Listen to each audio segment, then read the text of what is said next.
alam semesta bimaulidi sayyidi waladi Adam, dengan kehadiran atau lahirnya sanjungan nak potonah Nabi Adam.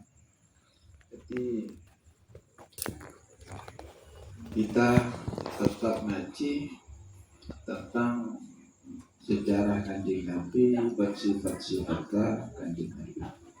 Karena berharapan amalan yang terindah di akhir zaman adalah amalan cinta dengan Nabi. Itu sudah diisyaratkan oleh Allah. Kenapa Kanjeng Nabi Muhammad menikah? Yaitu sebagai Nabi akhir zaman.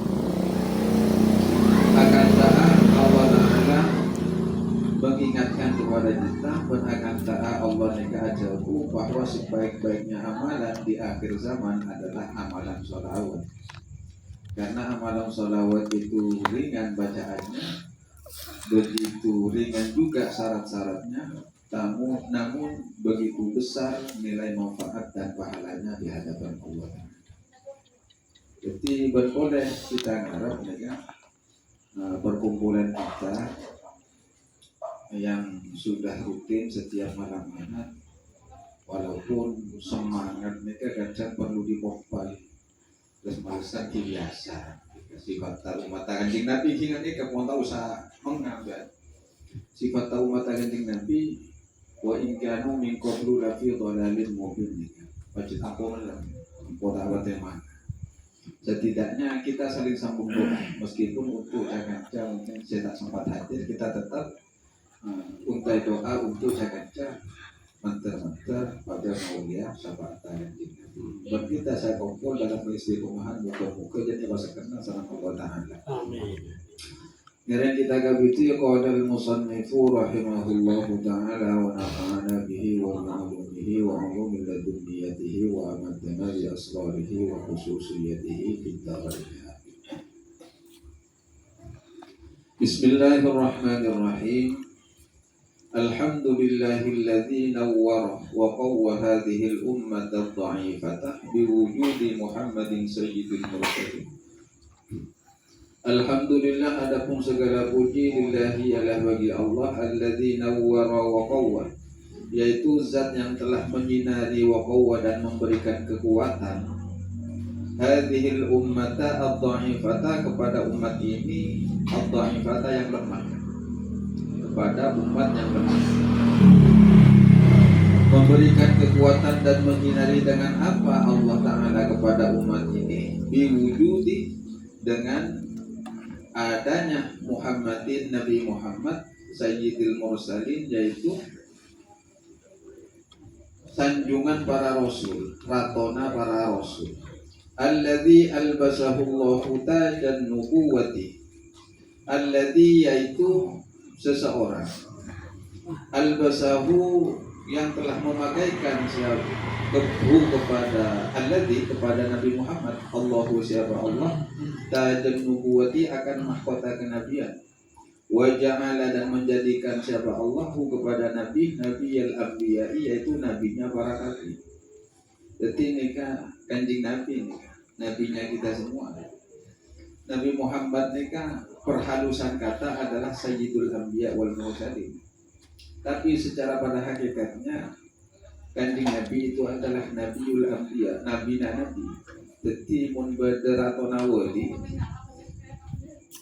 Kanjeng Nabi ini ratona nabi, dan ratona rasul. Sejak kapan Nabi itu dijadikan Nabi oleh Allah Ta'ala? Wa Adamu munjadilun mundamijun fitin. Wa Adamu, ketika Nabi Adam, munjadilun ialah tercampur, mundamijun ialah diaduk, firtini di dalam tanah.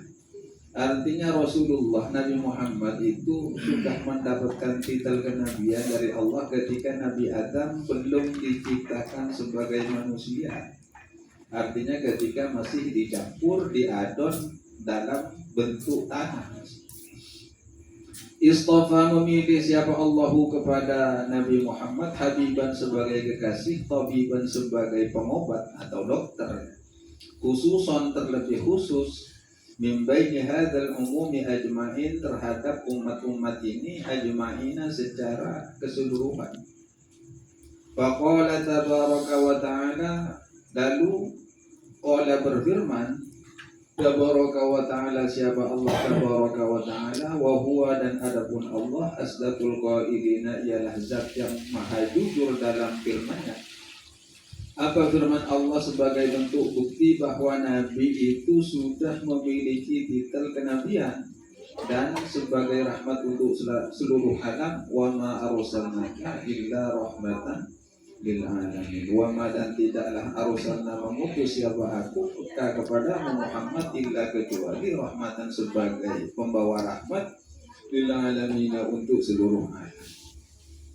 Ini al-alamina ini zaman, bukan cuma umat akhir zaman, tapi umat-umat sebelum Nabi Muhammad sallallahu alaihi wasallam. Yang mana seluruh alam kebiasaan, mulai dari Nabi Adam sampai kepada kita.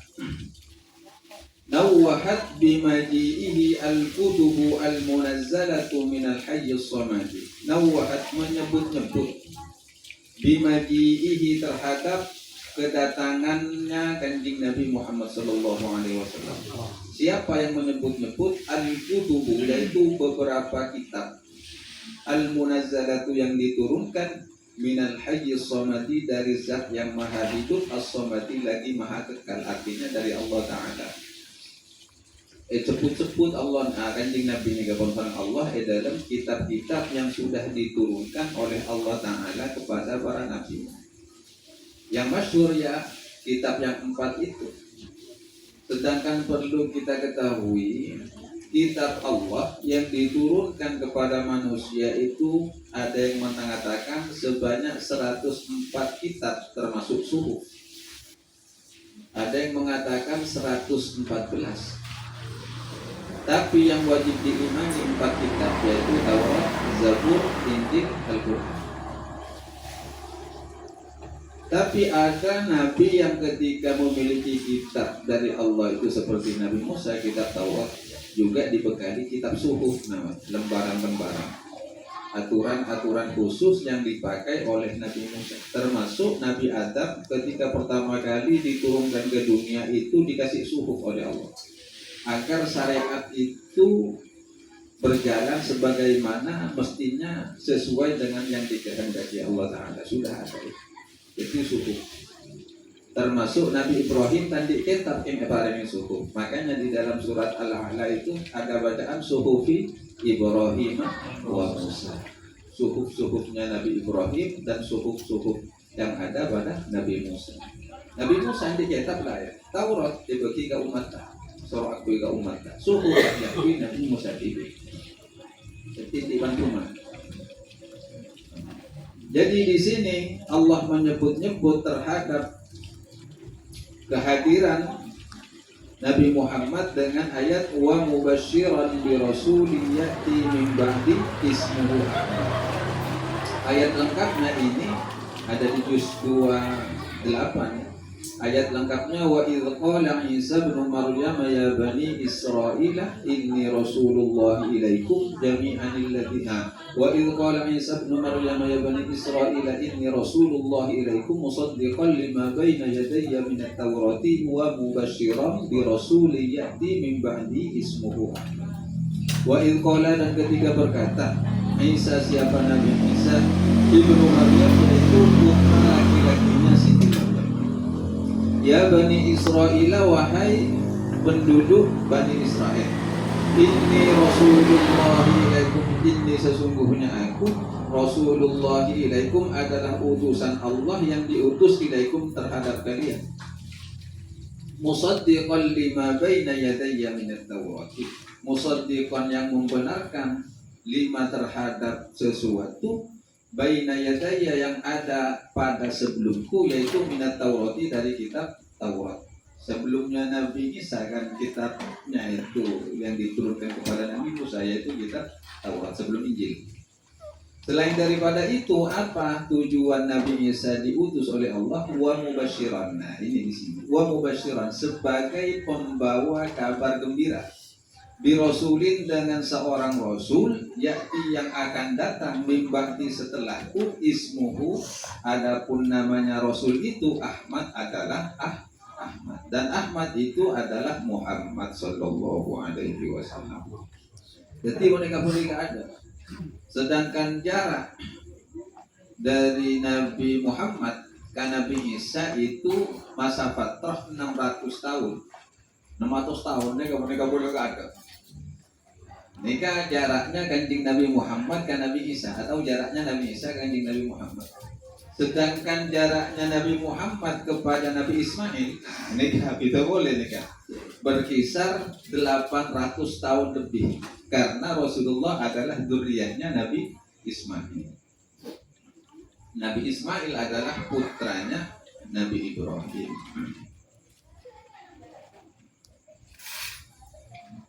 Fa'asyarat, lalu memberikan isyarat, ya, memberikan apa ya namanya, kode atau petunjuk, apa kitab-kitab yang telah menyebutkan kedatangan Nabi ila tafdilihi, terhadap tafdilihi keunggulan atau kemuliaan Nabi Muhammad, bisyumulil mufaddalina, dengan meliputi atau mengungguli al mufaddalina, terhadap orang-orang yang utama. Artinya mufaddalin ini para nabi, mengungguli para nabi, orang-orang yang diunggulkan oleh Allah Ta'ala. Ada yang lebih unggul, ternyata siapa? Kanjeng Nabi Muhammad sallallahu alaihi wasallam. Walam yatadabbar dzalika, namun lam yatadabbar, tidak bisa menganalisa atau merenungi dzalika, kepada hal tersebut, bimuqtadal qabiliyati, sesuai dengan penerimaan, siwal ummatil Muhammadiyah, kecuali umat Nabi Muhammad sallallahu alaihi wasallam. Jadi umat Nabi Muhammad ini adalah orang yang diberikan kekhususan mampu menganalisa hakikatnya Kanjeng Nabi Muhammad sallallahu alaihi wasallam. Nabi-nabi sebelumnya tidak mampu. Bahkan apalagi umat-umat Nabi sebelumnya tidak mampu. Jadi hakikat Kanjeng Nabi ini kan dibuka kepada umatnya Kanjeng Nabi Muhammad sallallahu alaihi wasallam dengan sebuah ungkapan di dalam ayat Al-Qur'an, anna lahumuz dzikra wa qad ja'akum rasulun mubin. Anna, bagaimana mungkin, lahum, ialah bagi mereka, az-dzikra, adapun peringatan, bagaimana mungkin mereka dapat peringatan, waqad ja'ahum rasulun mubin. Waqad, dan padahal sungguh-sungguh ja'a, telah datang kepada mereka, rasulun mubin, siapa? Seorang rasul al-mubin, yang nyata. Artinya begini, setiap para nabi itu sudah memberikan keterangan dan memberikan kabar bahwa di akhir zaman akan ada seorang rasul yang mengungguli dari segala rasul, yang juga mengungguli dari segala nabi, yaitu Nabi Muhammad. Tapi mereka tidak mengindahkan itu, maksudnya itu yang disebut dengan muqtadal qabiliyah, tak menerima sebagaimana seharusnya, kira-kira. Makanya kenapa ketika hadirnya Rasulullah, diutusnya Rasulullah, kok yang memusuhi Rasulullah itu dari kalangan Yahudi, karena mereka tidak menerima dari golongan Arab ada seorang nabi. Karena dari umumnya yang menjadi nabi dan rasul itu dari kalangan Israel. Nabi Musa dari kalangan Israel, termasuk Nabi Ishak, Nabi Yakub. Ini ke Israel kakak ini sampai ke Nabi Isa. Muro-muro pas muncul nabi dari kalangan orang Arab, tanah lemah. Sehingga masuklah kalimat ini dari Allah Ta'ala, anna lahumuz dzikra. Bagaimana mungkin mereka dapat peringatan? Ataukah mereka sudah lupa kepada peringatan? Waqad ja'akum rasulun mubin, padahal sudah ada keterangan dari rasul-rasul yang menyampaikan sejarahnya. Sehingga terjadilah ikhtasamal malakul a'la fi ghayati mablaghi ilmihi. Ikhtasama, terjadi perselisihan Al-mala'ul a'la, siapa para malaikat mereka atau orang-orang kalangan atas mereka pada bahasa DPR makin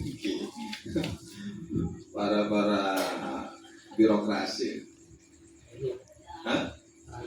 kalangan elit. Nah, kalangan elit. Tapi mun al-mala'ul a'la ini kan biasanya kelompok-kelompok malaikat atau kalangan-kalangan elit. Ikhtasama, terjadi perselisihan atau berselisih al-mala'un ala siapa kalangan-kalangan elit fi ghayati mabalaghi ilmihi, di dalam puncak pencapaian pengetahuannya kepada Nabi.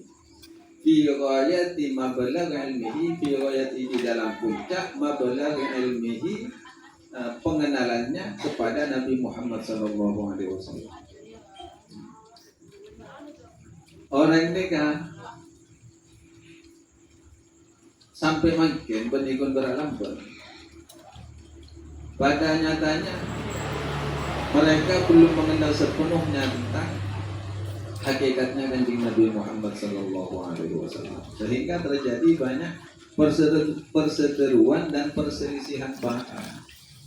Bagi orang-orang yang sudah mengenali hakikat Muhammad, bikinnya Quran Maulud, mun orang tak lihat sudah pakai hakikat Kanjeng Nabi mengatakan Muhammad itu manusia biasa, tidak perlu amal. Itu bagi orang-orang yang seperti itu, sehingga terjadi perselisihan. Bahkan walam yusilil anbiya, benikun berak kalangan bawah nih. Walam yusil, dan tidak mencapai al-anbiya, siapa para nabi, ila ba'di ta'rifihi, kepada sebagian mengenali atau definisi Kanjeng Nabi Muhammad sallallahu alaihi wasallam birasmihi, dengan gambaran-gambaran Kanjeng Nabi Muhammad daripada nasab pasti. Orang ini kan pasti bingung Kanjeng Nabi. Karena Muhammad itu adalah sirrul asrar, rahasianya rahasia. Bahkan dalam hadis qudsi pernah kita bahas itu, Allah mengatakan al-insanu sirri wa ana sirruhu. Yang disebut al-insan itu Muhammad. Al-insanu Muhammad riyah, katakan ini kawan kawan pas bebas apa itu. Al-insanu Muhammad riyah, sirri dan rahasia. Wa ana benuko sirruhu, rahasianya Muhammad. Artinya rahasianya Allah nega bodan dengan Kanjeng Nabi, rahasianya Kanjeng Nabi kita dengan ya Allah. Jadi ketika untuk mencapai itu sama-sama harus dikenali kedua-duanya. Tapi paling inti, kenapa kok bahasa al-insanu sirri wa ana sirruhu itu muncul sebagai bentuk penguat? Inti kalimatnya muntero kenalaka Allah wa tu kenalaka Rasulullah. Mentero ngabdiya ka Allah wa tu ngabdiya Rasulullah. Mentero sampurna oleh ridhona Allah wa tu nyopre ridhona Rasulullah. Jadi ini kabar dari surat Al-Imran, qul in kuntum tuhibbunallaha fattabi'uni. Qul, katakan Muhammad, in kuntum, jika ada kalian ini semua, yaitu umat-umat Rasulullah, tuhibbun, mencintai kalian Allah kepada Allah, maka jalan satu-satunya implementasi kecintaan seseorang kepada Allah fattabi'uni, waktu atau Kanjeng Nabi. Maka akan ada akan ada dua keuntungan yang didapat bagi orang yang mencintai Kanjeng Nabi dan atau Kanjeng Nabi. Yang pertama tentunya yuhibbukumullah, akan dicintai oleh Allah. Dan yang kedua wa yaghfir lakum dzunubakum, Allah akan mengampuni dosa-dosa orang yang mencintai Rasulullah. Itu pasti. Itu ayat. Qul in kuntum tuhibbunallaha fattabi'uni yuhibbukumullah wa yaghfir lakum dzunubakum. Pasti kali buri dia ya Allah. Pas nomor 2 satu aja saya lawan. Ini kan bercinta. Cinta aja. Belum baca sholawatnya aja. Bergerak bermuara kepada cinta.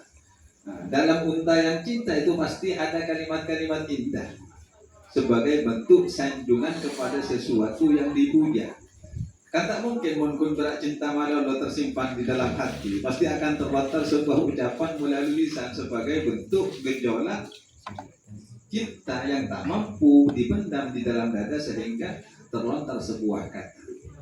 Dan bagi para pencinta biasanya orang-orang yang sudah tak mampu meredam cinta di dalam jiwanya sehingga lontar ucapannya tak lain dan tak bukan adalah sholawat kepada sang baginda. Pasti Sallallahu alaihi Muhammad, Allahumma shalli ala sayyidina Muhammad, ya Rasulullah, ya Rasulullah. Itu ungkapan cinta yang sudah memuncak, yang tak mungkin lagi disimpan di dalam dada. Bahkan para nabi ya seperti itu. Kepada definisi bentuk gambaran Rasulullah sebagian besar mereka tidak tahu. Termasuk apa? Irkana sirra sujudi Adam wa da'wata Ibrahim. Ketika karena ada siapa nabi, sirra sujudi Adam menjadi rahasia sujudnya Nabi Adam alaihissalam, wa da'wata Ibrahim, dan menjadi rahasia doanya Nabi Ibrahim. Jawab sekarang, kita analisa dulu. Kenapa malaikat mereka mau ipakona sujud ke Nabi Adam? Itu bukan karena keilmuan Nabi Adam. Memang dalam Al-Quran kalimatnya wa 'allama Adam al-asma'a kullaha tsumma 'aradahu 'ala al-malaikati faqala anbi'uni bi asma'i haula'i in kuntum shadiqin atau in kuntum ta'lamun. Kalimat itu adalah sebuah bentuk implementasi bahwa manusia itu mengungguli malaikat dalam hal kecerdasan, bukan hal kemuliaan. Dalam hal kecerdasan manusia itu lebih unggul, tapi bukan karena kecerdasan malaikat itu disuruh sujud kepada Nabi Adam. Karena di dalam diri Nabi Adam itu disematkan cahaya Sayyiduna Muhammad Sallallahu Alaihi Wasallam. Itu yang menjadi sirru sujudi Adam alaihi salam. Kenapa waktu aku sujud? Karena ternyata ketika Nabi Adam dicipta, nur kanjeng Nabi itu sudah ditaruh di keningnya Nabi Adam. Kan dipersetujukan dengan wa badara badruhu fi jabini jaddihi Abdul Muttalib wa ibnihi Abdillah. Terus akhirnya dari Nabi Adam itu lebih Nabi Adam nur kanjeng Nabi badai-dai. Mare kenika toron kan Nabi Sis toron nur kanjeng Nabi kan Nabi Sis. Mare toron kan Nabi Sis Nabi Adam saja. Terus Nabi Sis di kontrakinan nyaman. Si Nabi Sis.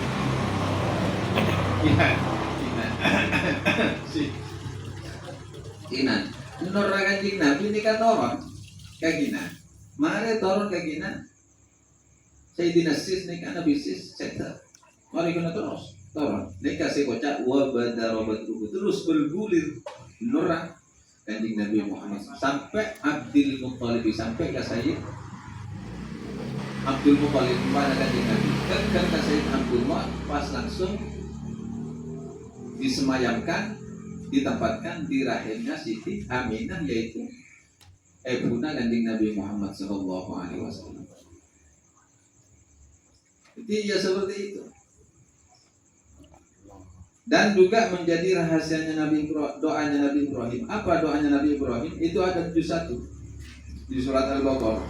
Rabbana wa ba'ath fihim rasulan minhum yatlu 'alaihim ayatika wa yu'allimuhumul kitaba wal hikmata wa yuzakkihim innaka antal azizul hakim. Rabbana, wahai Tuhan kami, kata Nabi Ibrahim waktu itu berdoa kepada Allah, wa ba'as, utuskanlah atau utuslah fihim, ke tengah-tengah mereka, artinya ke tengah-tengah penduduk kota Mekah waktu itu, rasulan, akan seorang rasul, yatlu alaihim ayatika, yang akan membacakan kepada mereka ayat-ayatmu, yang akan membacakan ayatmu kepada mereka. Wa yu'allimuhumul kitab, bukan hanya sekedar membacakan, tapi yu'allimuhumul kitab, akan mengajarkan kitab-kitab samawat, kitab-kitab langit. Wa yuzakkihim, dan pada intinya akan mensucikan umat-umat itu. Ketika kanjeng Nabi nikah tugas saya terus ke umat, mereka mau bersih sana umat. Dan yang mampu abarengi kanjeng Nabi ini ke umat akhir zaman ke. Itu umat akhir zaman itu pilihan. Bahkan dari sebelum Kanjeng Nabi ini kapun banyak Nabi Musa adaptan terhadap dia umat Kanjeng Nabi. Nabi Musa adaptan tak bisa, tak terima. Tak mampu iya Nabi Musa. Tentu umat Kanjeng Nabi. Tak punya komplain. Punya komplain dia Nabi Musa. Bukan ketika Isra Mi'raj oleh 50 waktu nanti 50 rakaat ketemukan Nabi Musa. Isra Nabar. Isra Nabar Nabi Musa. Alasan umatnya takut tak kelar padahal Nabi Musa tidak kelar itu. Alasan umat Kanjeng Nabi takut tak kelar. Mun umat Kanjeng Nabi mun kadung taat sam'an wa ta'atan ya elakone kok. 50 rakaat sehari semalam. 50 waktu. Bukan 5 waktu. Tabur. Saya dikurangi selema ketika 55. Solo tabur boleh Nabi Musa mau dipakai umat Kanjeng Nabi berarti saya tak kuat. Bani umat Kanjeng Nabi saya tak kelar tapi umat Nabi Musa. Apa bentuk dalil? Bukti bahwa umat Nabi Muhammad itu adalah umat yang pilihan. Itu ada di juz 4 di surat Ali Imran kuntum khairu ummatin ukhrijat lin-nas. Kuntum kalian semua ini umat-umat akhir zaman kan dikuliah nih kamu kan tegak melar nih umat pilihan. Tak usah nonton. Tak tahu datang kamu ngajian. Tak tahu dia semangat. Tak kelar malah saja ini umat pilihan. Kuntum kalian semua ini. Coba sudah buka di tafsirnya. Ulamun maca ayat yang khairu ummatin kuntum ukhrijat lin-nas. Ini umat siapa? Ternyata umat Muhammad sallallahu alaihi wasallam, umat Kanjeng Nabi. Memang umat pilihan dari Allah Taala. Ukhrijat lin-nas yang dimunculkan di hadapan manusia. Karena umat Rasulullah termasuk kita itu akan dijadikan saksi kelak di hadapan Allah Subhanahu wa taala. Itu ada di peristiwa. Banyak dalil tentang ini. Berarti umat Kanjeng Nabi dia umat hebat. Dekat tak wajah hoja berarti hebat hebat. Pun berada pun macam solawat. Tak wajah hoja dengan pun macam solawat. Ya tak apa. Yang ngucap Kanjeng Nabi. Mungkin jadi anak Nabi Musa hebat nabinya kita tak mampu ya. Tak mampu. Masa rebuk gerakan darah. Oh, Kanjeng Nabi kan. Apa namanya? Legowo. Nangkema. Makanya Kanjeng Nabi itu ketika diutus untuk menjadi nabinya umat akhir zaman itu bukan langsung dibekali oleh Allah dengan dibekali kalimat alam nasyrah laka sadrak. Jadi dekat tak minta Kanjeng Nabi. Paling lah umat akhir zaman ler-ler. Qutubal kadena Muhammad. Nabi Musa tidak luka, ngadepi Fir'aun kan tak kabur. Jadi aku minta Rabbi syrah li sadri ya Allah lapangkanlah dan ngadepi Nabi sama ngadepi Fir'aun. Apa boleh pas ngadepi umat Kanjeng Nabi dia selalu macam-macam. Oh, nyengit. Amalan minta sakone yang semati. Kan kalakuan sakone bojoran raja. Harua umat Kanjeng Nabi yang harua. Jadi yang hanya bisa mengimbangi untuk umat akhir zaman itu Rasulullah. Karena apa kok bisa mengimbangi? Karena lobinya Rasulullah kepada Allah itu luar biasa.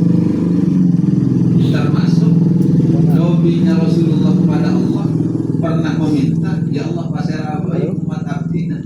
Saya maca sholat sekalian kunjungan bersuai dan iya, saya untuk mengajar dari siapa ini? Makanya kan itu ada dalam hadis. Man shalla alayya marratan wahidatan sallallahu biha asyara. Siapa-siapa orang yang bersolawat kepada Rasulullah satu kali, maka Allah akan membalas dengan rahmat 10 kali. Itu lebih dengan tinggal di lebih proposal ke kita itu. Lebih dengan tinggal. Termasuk amal setiap hari Kamis.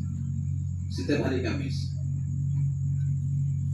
hari Kamis itu awal hadisnya begini, hayati khairul lakum wa mamati khairul lakum. Hidupku itu bagus untuk kalian dan matiku juga baik untuk kalian. Apa yang dijadikan kebaikan itu kata Rasulullah? Karena amalan kalian tetap disetorkan dulu kepada saya sampai sekarang. Jadi amalan kita pada hari Kamis, amalan kita tetap fokus. Apa boleh banyak? Saya tahu banyak coba lah. Boleh boleh tahu siapa mau bagus lah banyak coba. Itu ya torakikan juga kanjeng Nabi. Barang malaikat hafal tuh. Itu dalilnya banyak. Saya punya kitab yang terlalu tebal ya bocah akan tak nyaman pengalaman, tapi referensinya dari sana tidak apa-apa. Ini kan saya pas juga beberapa halaman, tak ada bahasa atau salaman. Pun ngalak kitab fadilah atau keutamaan Rasulullah itu halal alam untuk itu. Yang penting referensinya dari sana. Setiap hari Kamis sore dari asar lah kira-kira. Itu sama malaikat hafal amalan kita. Sebenarnya dia gantinya. Idza wajadtu apabila aku mendapati su'an kepada keburukan dari umatku istaghfarullah kata Rasul. Saya dulu yang memintakan ampun untuk umatku itu kepada Allah.